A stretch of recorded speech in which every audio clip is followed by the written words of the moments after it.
off of TV, and I'm joined here today by Dale Faulstich, Master Carver. So, tell me, Dale, how long have you been actually carving this stuff? I've been working with the Jamestown tribe for about 22 years. Yeah. I've been carving, doing art for a living for 40 some odd years. Really? But 22 years ago I signed a contract with the tribe to help get their casino open. And I thought it was going to be a temporary contract, and here it is 22 years later and it's still carving. Yeah, still carving and having produced some of the most iconic art here on the peninsula, Well, if I might add. Just having fun. Yeah? Well, you're very much a master of your trade, as I can tell. So, I heard you saying earlier that the wolves are actually the symbol of the Jamestown tribe because the Jamestown people are said to have descended from a family of wolves. Yeah.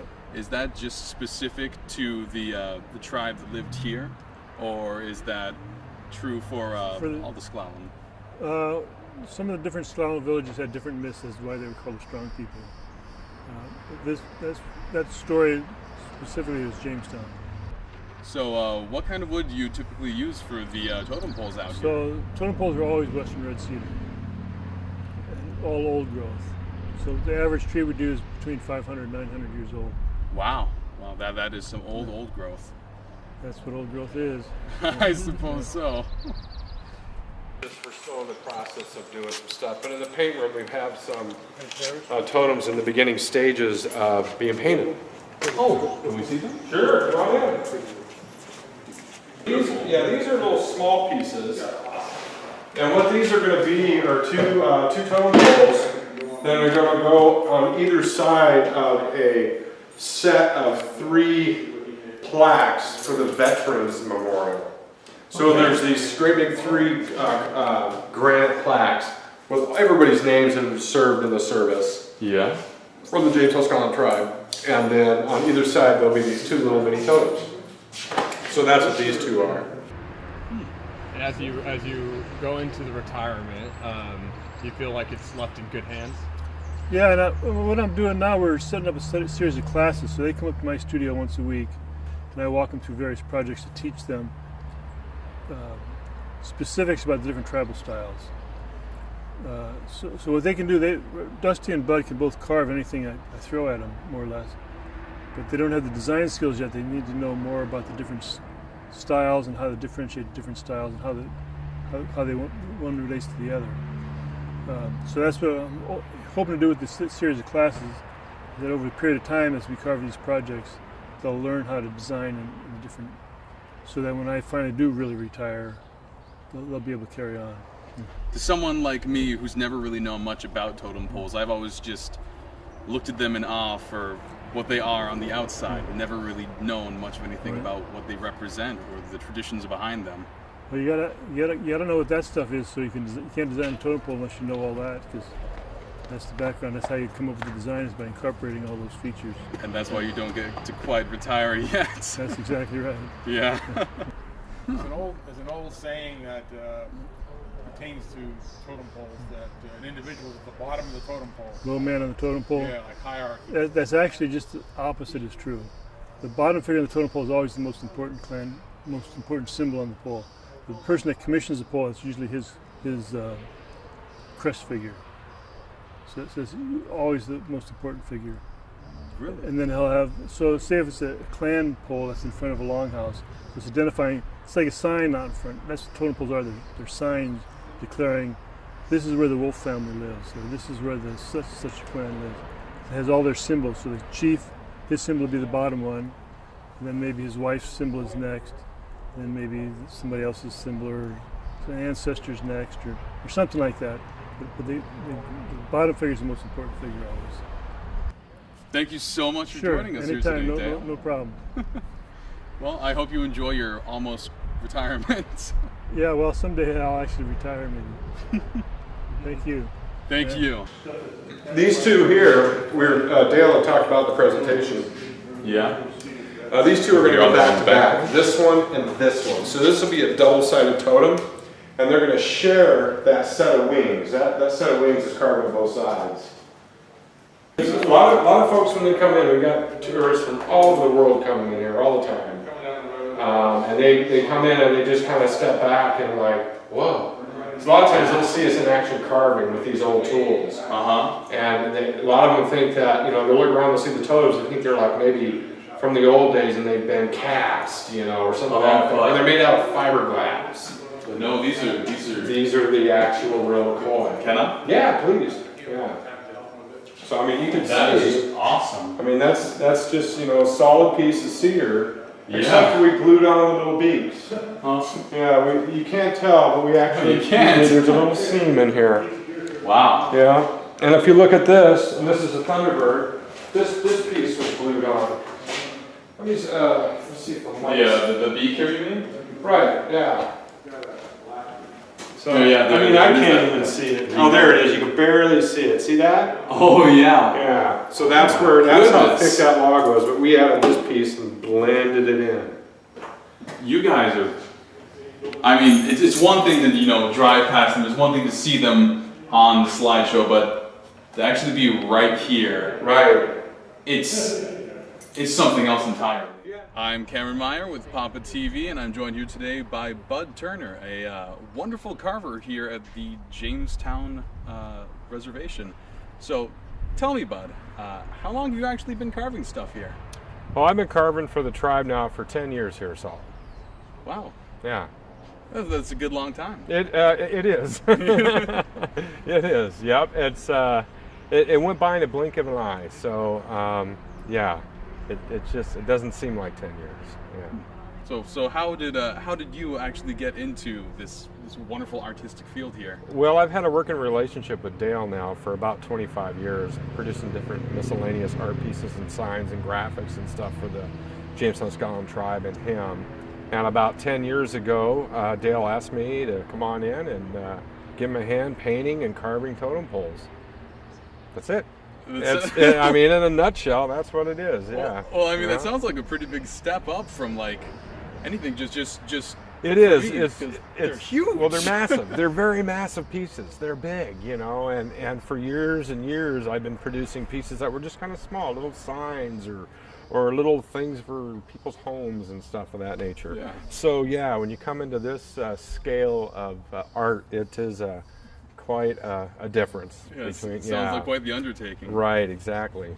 So did you feel intimidated at all the first time that you started working on a totem pole? Well, I would be lying if I didn't say it. But yes, I was very intimidated. I mean, they're massive pieces, and there's a different way to approach art when you're working that big and large.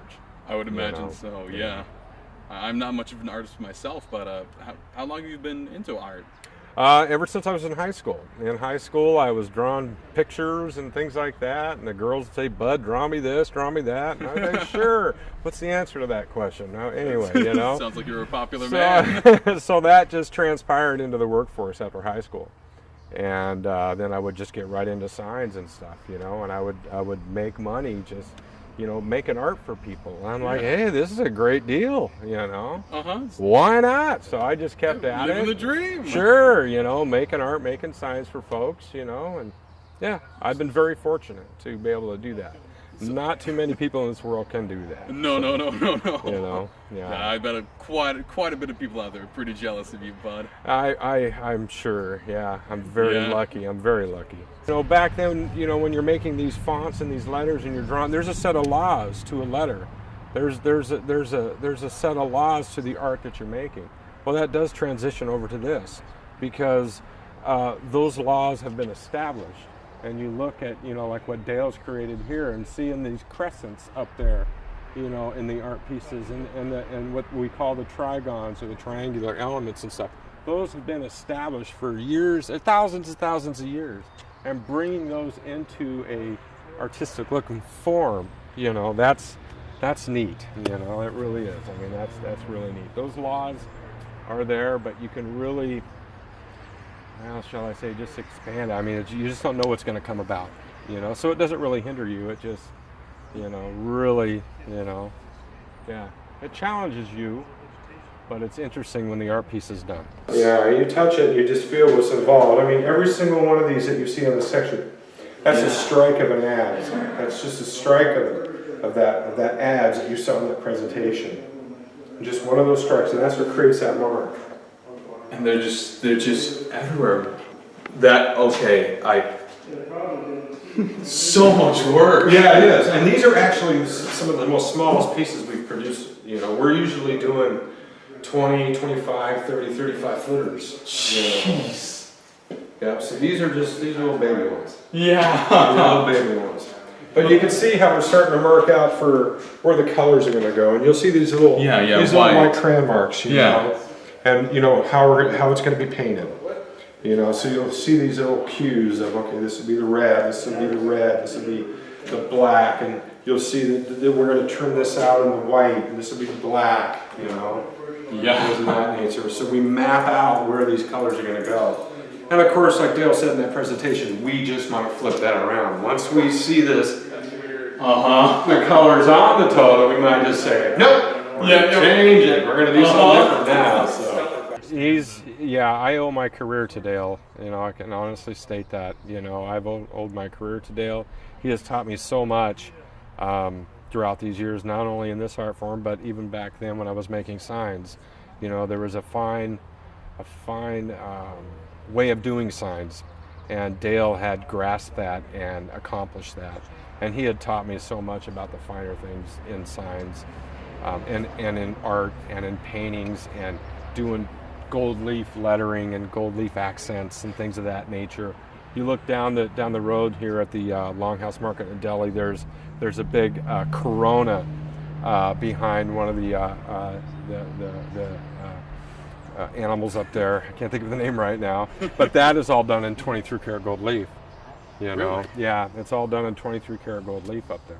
Wow. Know? So, yeah, Dale has played such a huge, important role to my career and my advancement in this art form, and I still rely on Dale's knowledge that he has gained.